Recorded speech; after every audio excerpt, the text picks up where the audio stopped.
Hi, and welcome to Vintage Doll Collector on YouTube. Today I'd like to share with you part 4 of my auction haul video. This one is mostly half dolls and all bisque dolls. There's also a few porcelain figural bells in here. It's kind of an interesting lot. Let's take a look. This doll has an interesting floppy hat. She's stamped "Made in Japan" on her back. This is a fairly common model of half doll.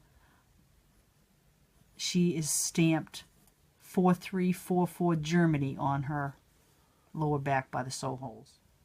This one is stamped 4346 Germany.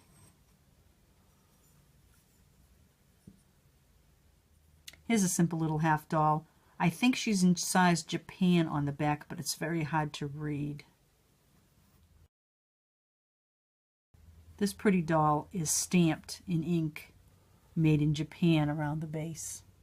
Here's a pretty Pierrette style doll in pink, and she's stamped "Japan" on the back. Another lady clown with a polka dotted costume is not marked, but looks like she's probably from Japan also. The one in the blue bonnet is not marked as far as I can tell, but she's probably made in Japan too. The back is plain. This beautiful half doll is incised foreign around the front of the base. I had not seen that marking before, but I looked online and there were other models made with that same marking.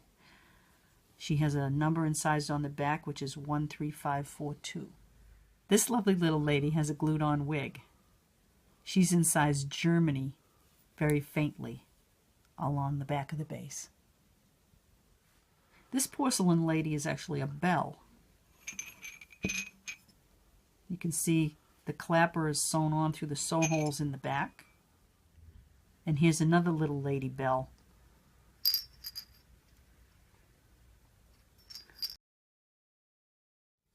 This is a very interesting bell. He's got a little red devil on the top here, and there are musical notes printed all around.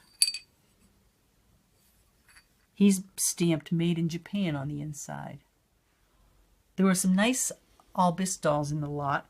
This is the very pretty one in her gray dress. This is what they call a painted bisque doll. In other words, the bisque was fired before the doll was painted.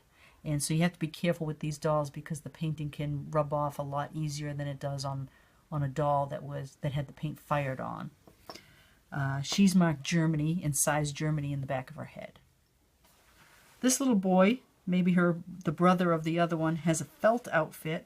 Unfortunately, his leg is broken off, but I think I may be able to glue that back on and maybe get him something a little more attractive to wear. This little girl with her red collar is probably from Japan, although I can't see any marking because her clothes are actually glued on the back. The top of her head looks like she might have had a hat glued on at one time. This baby needs restringing. He's not exactly the cutest baby in the world, but I will put him back together. Maybe I'll do a video on that. He's incised "Made in Japan" on his back. This little girl is incised "Made in Japan" also. She has a painted on swimsuit. This doll with jointed arms and legs is incised 9770 on the back. Probably from Germany. These two are nearly identical, but the faces are painted slightly differently, so they probably were made by the same company, but painted by different workers. They have blue molded bows in their hair, and they are incised "Japan" on their backs. This little lady, she's probably from Germany. She's just incised 4/0 on the back, which would be a size marking. Unfortunately, she has a broken arm and broken foot. This little elf is what drew me to this lot in the first place. I thought he was so interesting. He can't really be called a half doll because his whole body is there, but he does have a base with sew holes just like the half dolls do, so he was obviously meant to be attached to some object, a brush or a pin cushion or a powder box. Anyway, he's very cool.